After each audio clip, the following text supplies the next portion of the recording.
É com muita alegria que estamos aqui nesse sábado para mais uma reunião virtual Centro Espírita Irmã Sheila. Lembrando a todos os irmãos que, como tradicionalmente fazemos, logo após a palestra, haverá o passe de harmonização e também a magnetização das águas.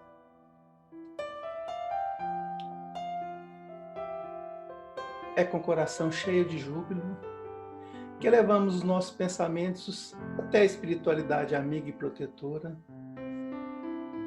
rogando primeiramente a Deus, que é fonte inesgotável de todo amor, de toda luz, de todo conhecimento,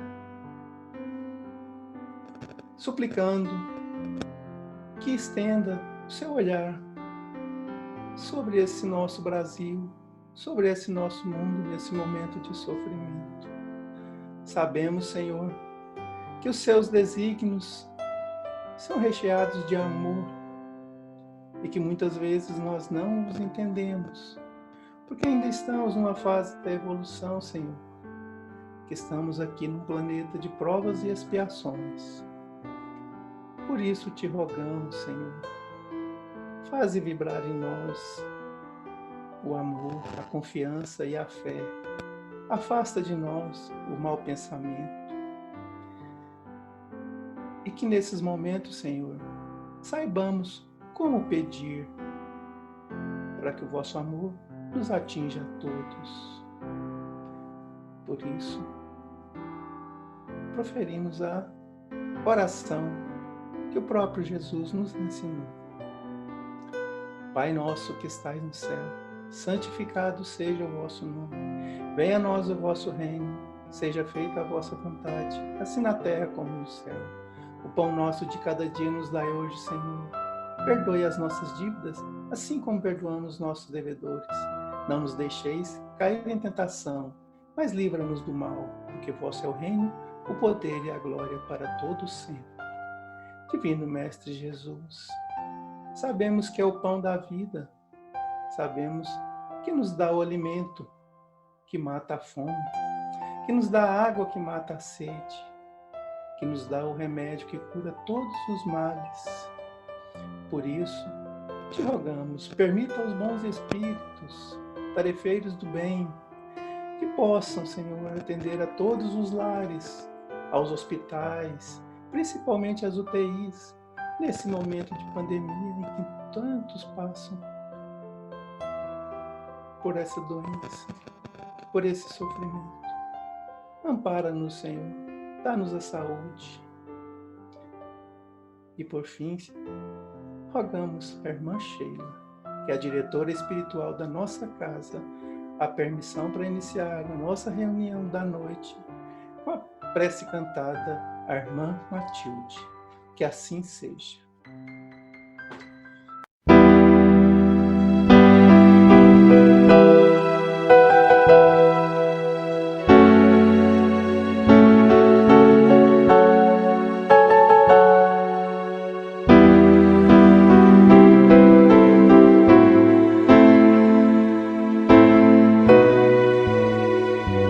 Reunidos em nome do Senhor,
irmãos, para a nossa preparação do Evangelho segundo o Espiritismo, o capítulo 3, há muitas moradas na casa do meu Pai. Diferentes estados da alma na erraticidade. A casa do Pai é o universo. As diferentes moradas são os mundos que circulam no espaço infinito e oferecem aos espíritos que nele encarnam moradas correspondentes ao adiantamento dos mesmos espíritos. Independente da diversidade dos mundos, essas palavras de Jesus também podem referir-se ao estado venturoso ou desgraçado do espírito na erraticidade.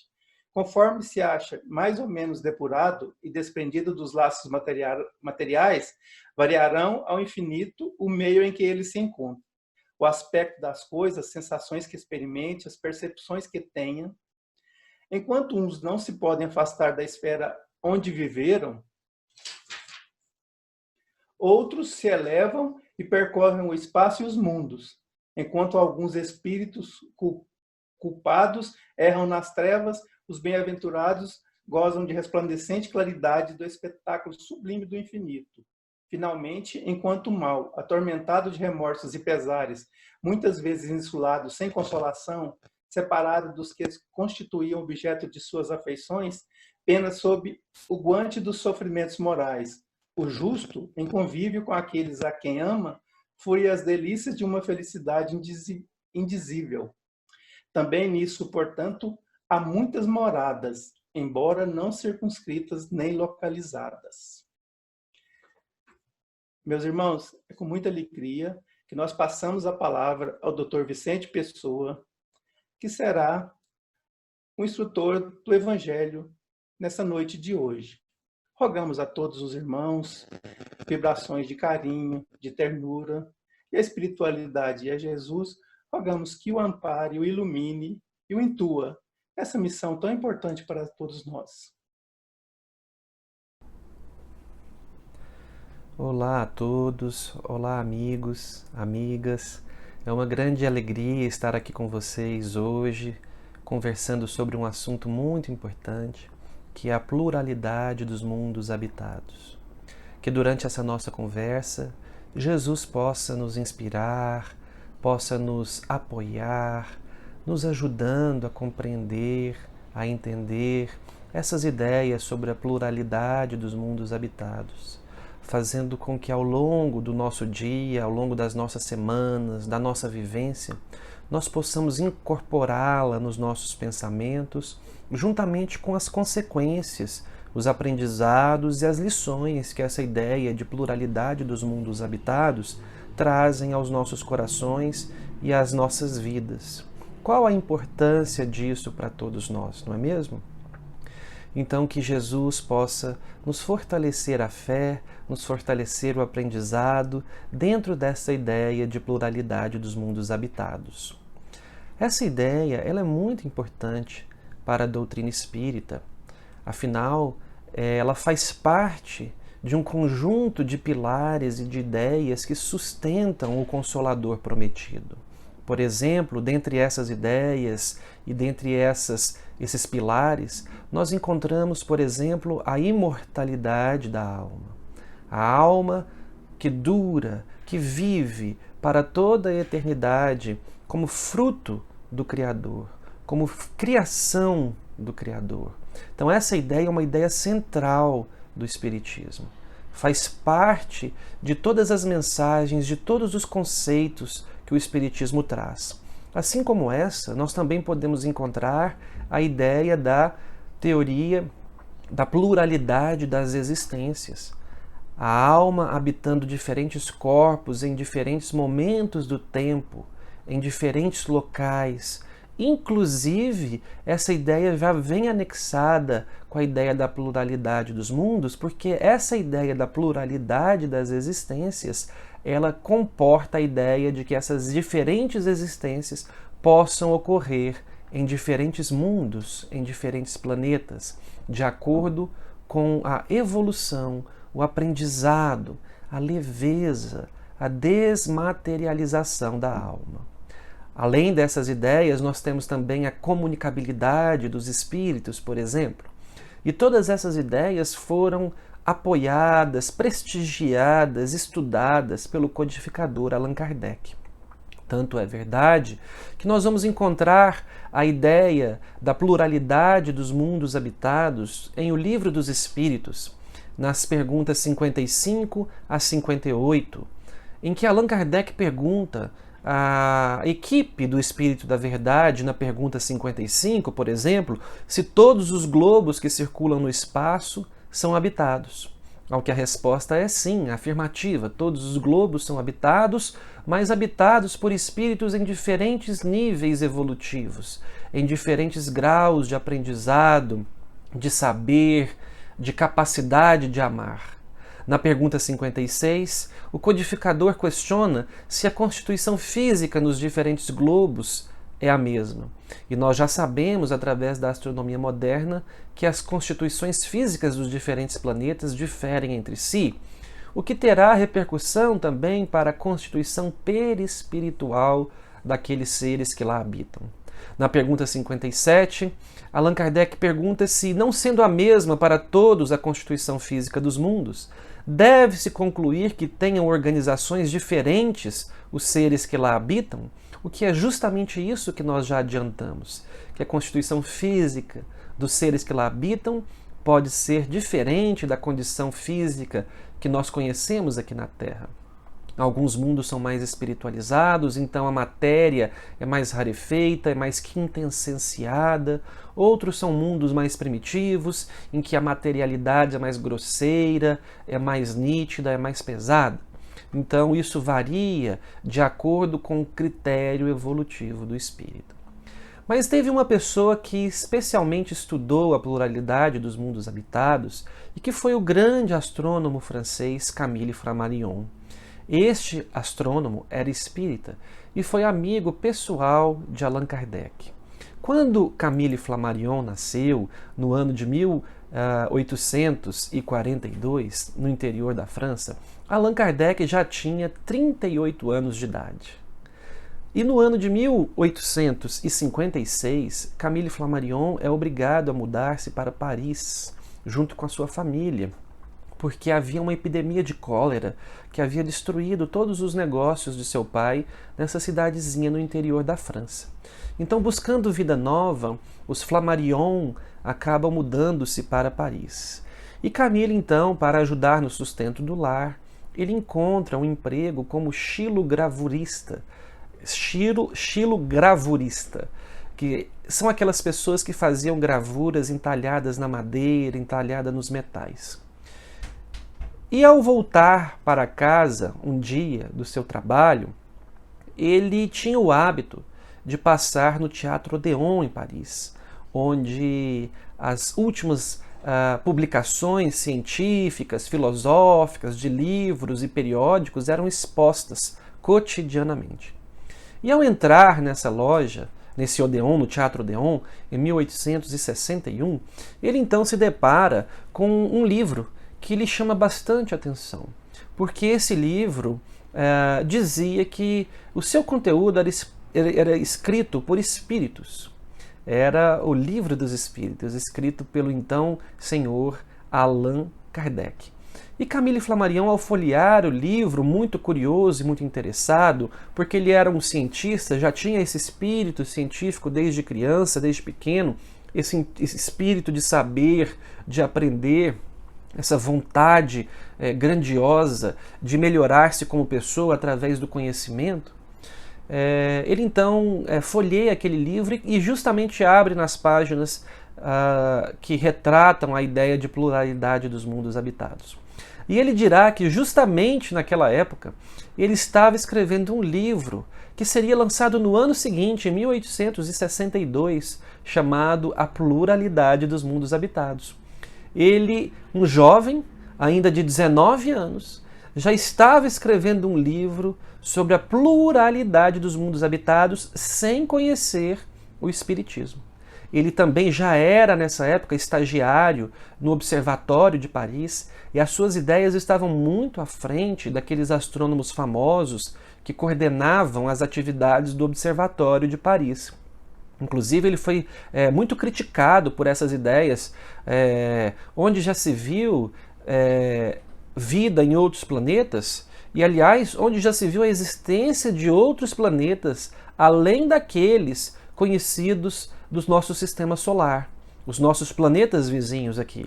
E Camille, então, já retratava nessa obra as possíveis vidas nesses planetas do sistema solar, a origem da vida na Terra e a possível existência de vida em outros planetas que giravam ao redor de outras estrelas. Veja como eram avançadas essas ideias, porque nessa época nem se sabia que existiam múltiplas galáxias no universo. Havia um debate muito grande entre os astrônomos se a Via Láctea era o universo inteiro, representava toda a criação, todo o cosmos, ou se haviam outras galáxias, múltiplas galáxias a distâncias muito grandes da Terra. Essa ideia só progrediu depois que uma mulher, Henrietta Leavitt, em 1910, ela conseguiu elaborar um método de medir a distância entre a Terra e um tipo especial de estrelas chamadas cefeidas. Essas estrelas, elas acabavam por diminuir de tamanho e aumentar de tamanho, oscilando esse seu tamanho de acordo com forças que atuavam para comprimi-la e para expandi-la. Através desse método, ela conseguiu criar uma outra metodologia para medir a distância dessas estrelas da Terra. Mas o seu trabalho em 1910 caiu um pouco no esquecimento. Somente em 1923 é que um astrônomo famoso chamado Edwin Hubble, que dá nome ao telescópio espacial Hubble, foi resgatar o trabalho de Henrietta Leavitt. E ele conseguiu, então, descobrir uma estrela cefeida que existia até então, naquela época, na chamada nebulosa de Andrômeda. E ao medir a distância da Terra até essa estrela, ele concluiu que a distância era de aproximadamente 900 mil anos-luz, quase 1 milhão de anos-luz.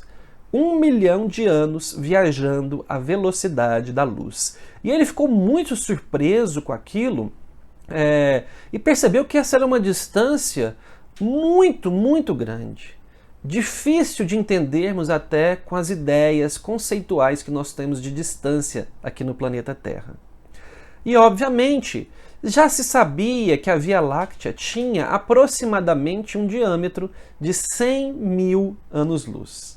Portanto, se aquela estrela estava localizada a 1 milhão de anos-luz, provavelmente ela estava fora da Via Láctea. Provavelmente ela estava em uma outra galáxia. E a partir desse momento, a então chamada nebulosa de Andrômeda passou a receber o nome de Galáxia de Andrômeda. E foi assim que esse grande debate na astronomia, se o universo era constituído somente da galáxia Via Láctea nossa ou de múltiplas galáxias, foi resolvido. A partir desse momento, soube-se que o universo era constituído de múltiplas galáxias.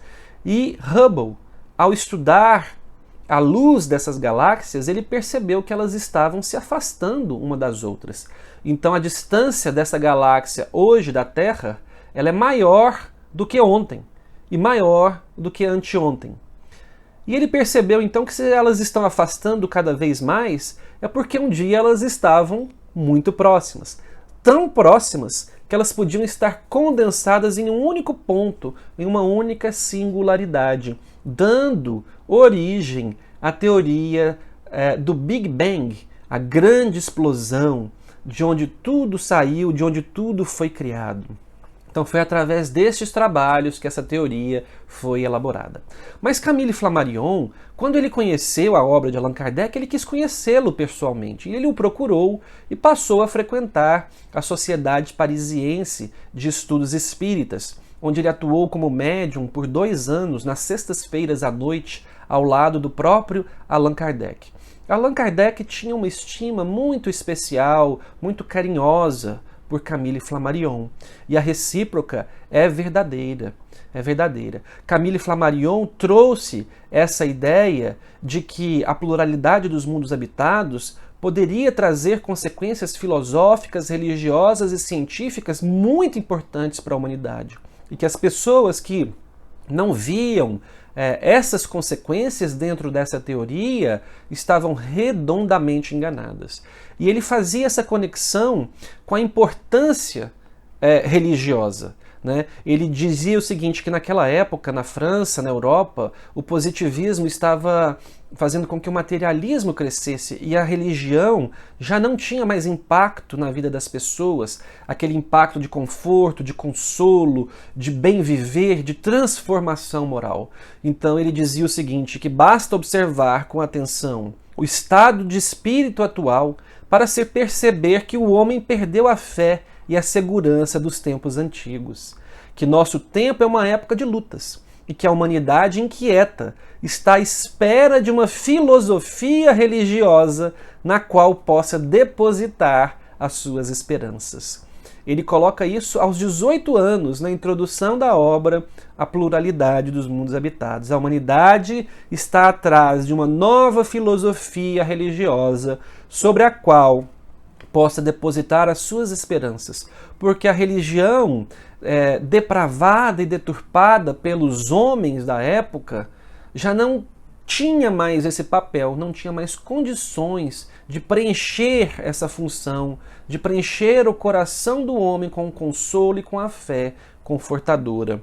E quando Allan Kardec desencarna, Camille Flammarion é um dos escolhidos para fazer o discurso na beira do túmulo do codificador. E lá ele vai chamar o codificador de mestre e amigo e dizer que o codificador foi um dos maiores incentivadores da teoria da pluralidade dos mundos habitados com a qual Camille Flammarion trabalhava.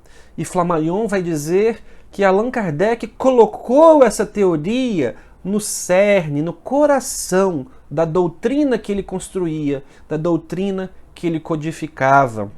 E ele chamará então Allan Kardec de o bom senso encarnado durante esse discurso. Mas não só isso. Ele vai dizer que o bom senso era a principal característica do codificador, sem a qual o espiritismo não teria se sustentado em toda a Europa ao longo de tanto tempo, porque esse bom senso criterioso de Allan Kardec deu as bases sólidas para que o espiritismo progredisse, para que o espiritismo se expandisse. Então ele chamará Kardec de mestre e amigo. E Allan Kardec, de fato, colocou essas ideias no cerne do espiritismo. Por exemplo, no livro A Gênese, no capítulo 6, Uranografia Geral, em que Camille Flammarion é o médium trazendo uma mensagem de Galileu Galilei, nós vamos encontrar nesse texto belíssimo toda a ideia da formação dos planetas, da formação dos mundos, da formação dos cometas, da formação das estrelas, do infinito do espaço, que o espaço não tem fim e que tampouco o tempo tem fim, que o tempo é eterno, sempre existiu e sempre existirá. Veja que Allan Kardec prestigia essas ideias de pluralidade dos mundos habitados porque ela está em perfeita sintonia, em perfeito acordo com a ideia que o Espiritismo vem trazer da teoria de vidas sucessivas em diferentes mundos habitados. E nas suas obras, Camille Flammarion nos contempla com várias personagens que acabam fazendo desprendimento corpóreo e fazendo verdadeiras viagens em estado sonambúlico, em estado de desprendimento ao longo do universo, onde ele descreve vários planetas ao redor de várias estrelas, de estrelas duplas, com outros corpos, outras características fisiológicas. E em uma obra belíssima, por exemplo, Narrações do Infinito, ele consegue ir até a estrela de Capela em pensamento depois que a personagem desencarna, e ao olhar para a Terra ele consegue enxergar a si próprio na sua existência antes de desencarnar, quando ele ainda era criança, porque a luz demora muito tempo para chegar em Capela. Então ele chega lá como espírito na velocidade do pensamento, e ao observar a Terra daquela grande distância, ele consegue enxergá-lo na sua existência passada ainda como uma criança, antes de desencarnar. Mas essa ideia da pluralidade dos mundos habitados, ela vem sendo construída pela ciência ao longo da história. Por exemplo, Nicolau Copérnico teve um papel importante ao elaborar a teoria do heliocentrismo, em que os mundos giram ao redor do Sol e não ao redor da Terra.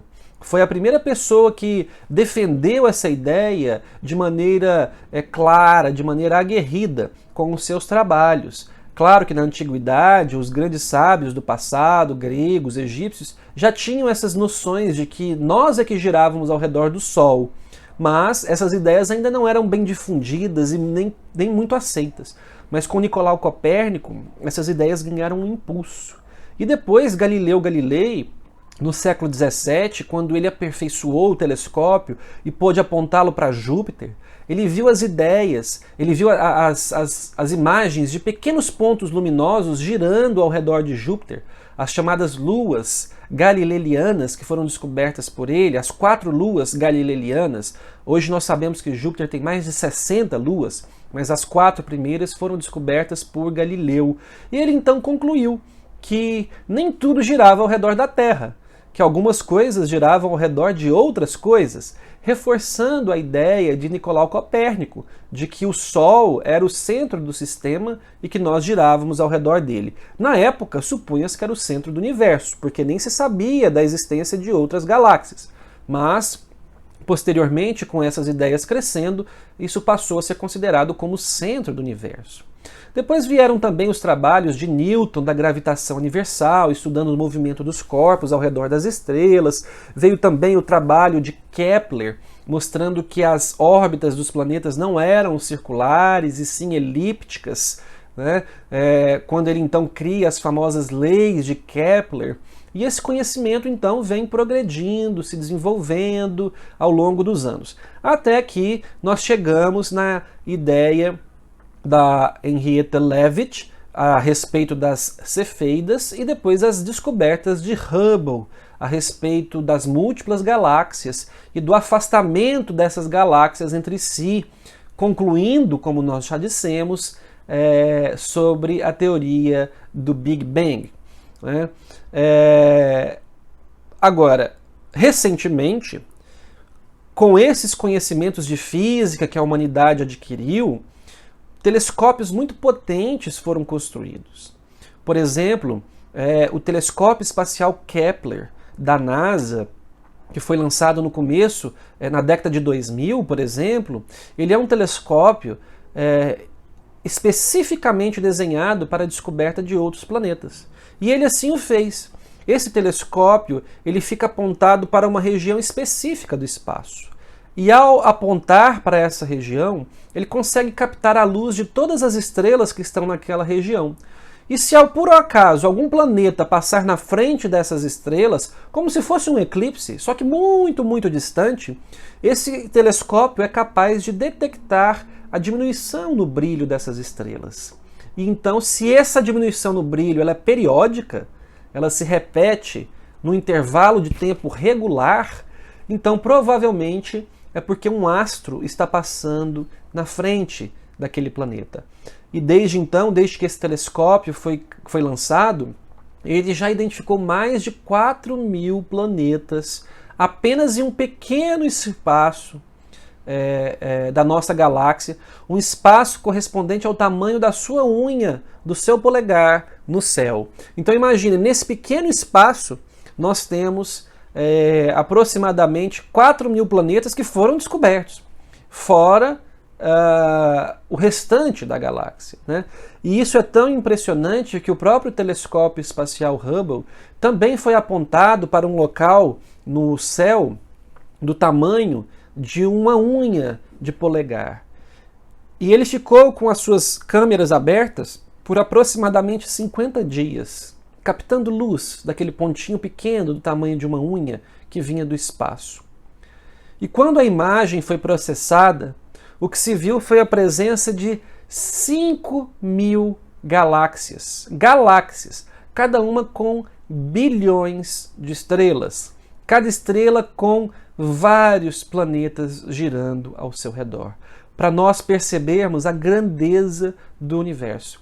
Num espaço do tamanho de uma unha de um polegar, nós temos mais de 5.000 galáxias. Imagine no restante do céu.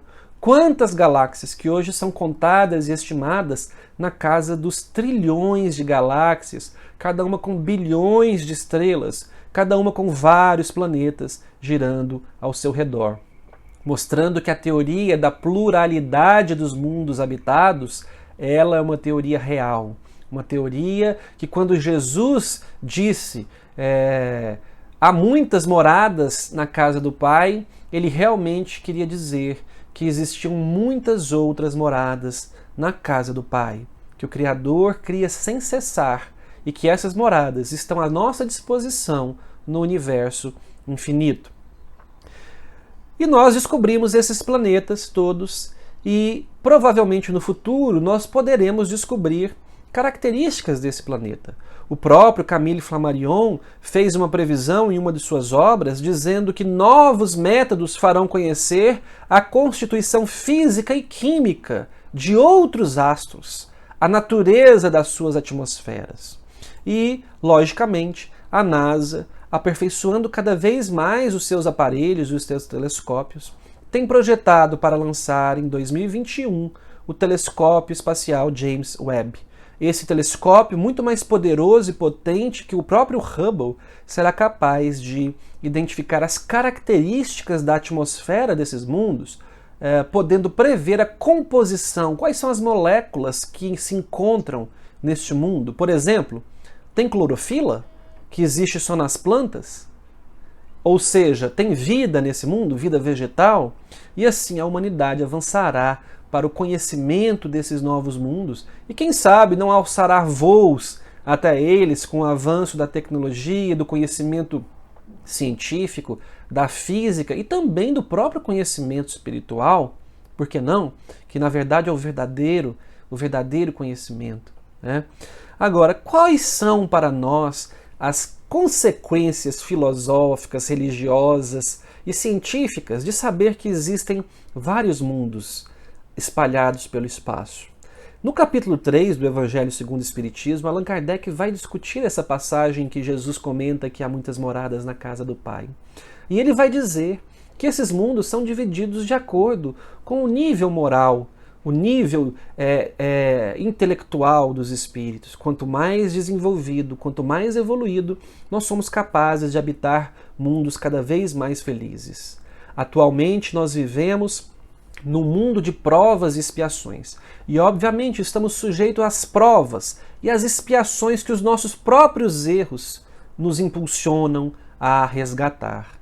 Então os nossos acertos, eles nos impulsionam a habitar cada vez mais rapidamente, mais precocemente em mundos de regeneração, em mundos felizes e até um dia em mundos perfeitos. Mas Jesus, ao dizer que a felicidade não é desse mundo, ele eleva o sarrafo. Ele traz para nós a ideia do desafio de nos melhorarmos, de buscarmos a ideia do que é realmente ser feliz. O que é ser feliz? É a materialidade, é ter as posses físicas, é ter uma conta bancária recheada, muitos bens materiais?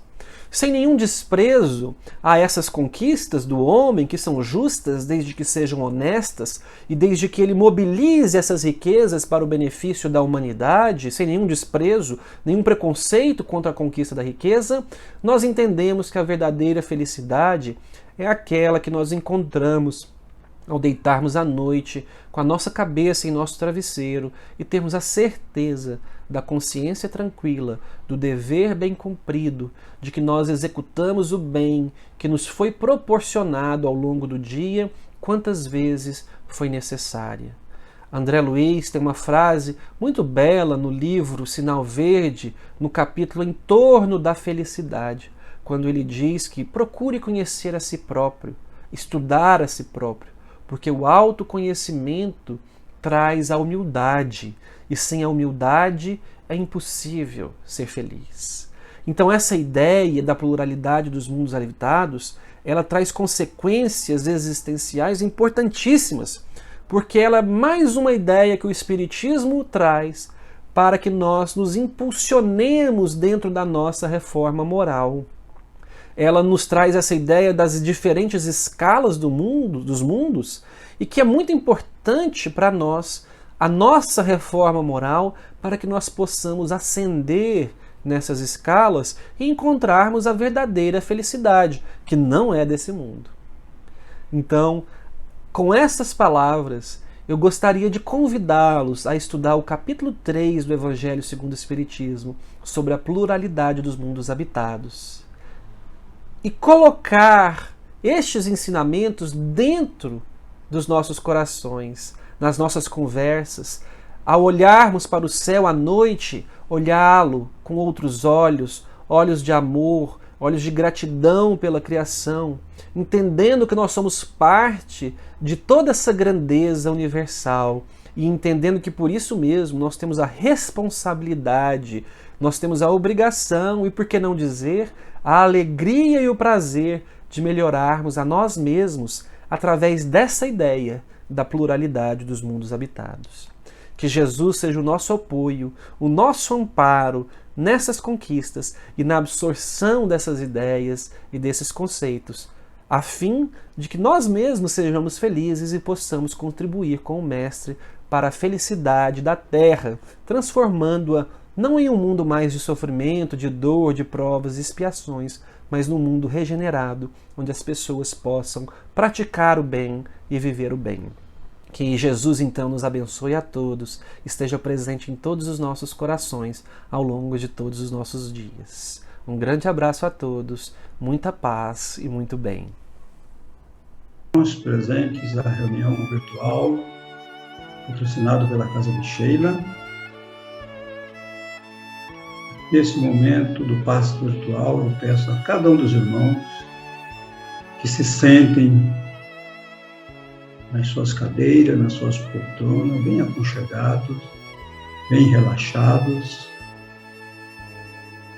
E para ajudar no relaxamento, eu peço que todos respirem profundamente pelo nariz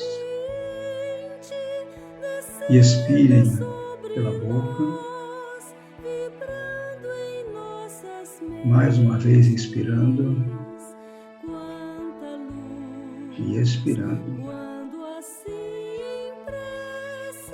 E vamos, cada um de nós, mentalizando a figura meiga de Jesus entre nós. O meigo Rabi da Galileia, acompanhado dos trabalhadores na nossa casa de orações, cuja diretora é a nossa irmã Sheila, está irradiando energias positivas, energias de saúde, de equilíbrio, de harmonia, que atinge a cada um de nós nos nossos centros de força. E pelo coronário, no alto da cabeça. Essas energias vão fluindo para os demais centros de força. E à medida que fluem, vão envolvendo os nossos órgãos, as nossas glândulas, as nossas células, em vibrações de muita paz, de equilíbrio, de harmonia e de saúde. E agora que estamos imantados por essa energia do bem e do amor, refeitos do nosso cansaço físico e energizados, com muito otimismo e muita vontade de servir, nós nos unimos pela linha magnética do nosso pensamento, as mesmas correntes do bem e do amor, porque nos sentimos no dever de transmitir essas mesmas energias para aqueles entes queridos os quais colocamos seus nomes nos nossos cadernos de orações. Sejam eles encarnados ou desencarnados, e assim mentalizado em cada um deles. Pedimos as forças positivas do bem e do amor, que visite cada um desses irmãos nos locais onde eles se encontram. Sejam nos seus leitos de dores em suas casas, sejam nos hospitais, cada irmão mentalizando esses entes queridos. Visualize aqueles órgãos que estão com deficiência orgânica no momento.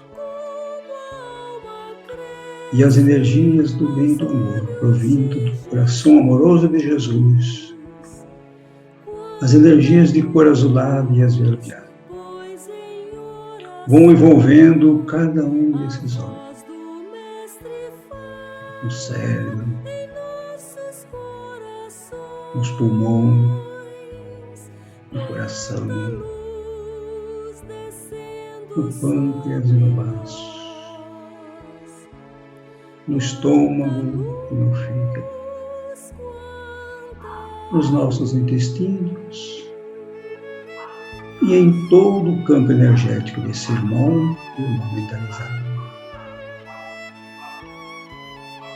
Com a certeza, Senhor Jesus, de que esses irmãos receberam as energias que transmitimos para eles com a ajuda dos mentores espirituais.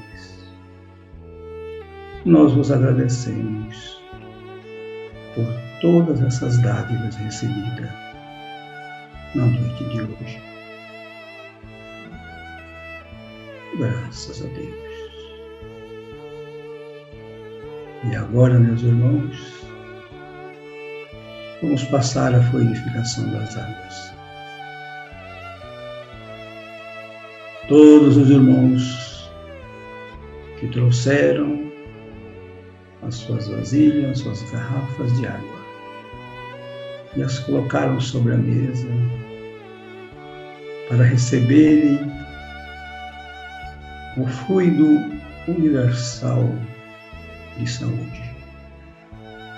Pedimos que a espiritualidade as transforme em suas moléculas mais íntimas, no elemento medicamentoso, para que cada um que delas fizer uso com fé possam sentir o renovar das suas energias, tanto as físicas quanto as espirituais.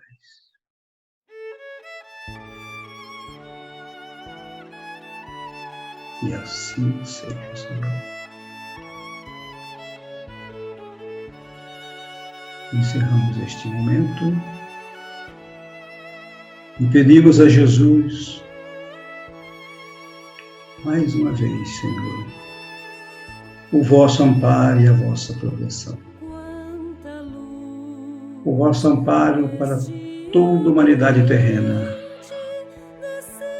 para que com paciência e resignação consigamos ultrapassar por esses momentos pandêmicos que ora atinge a toda a humanidade.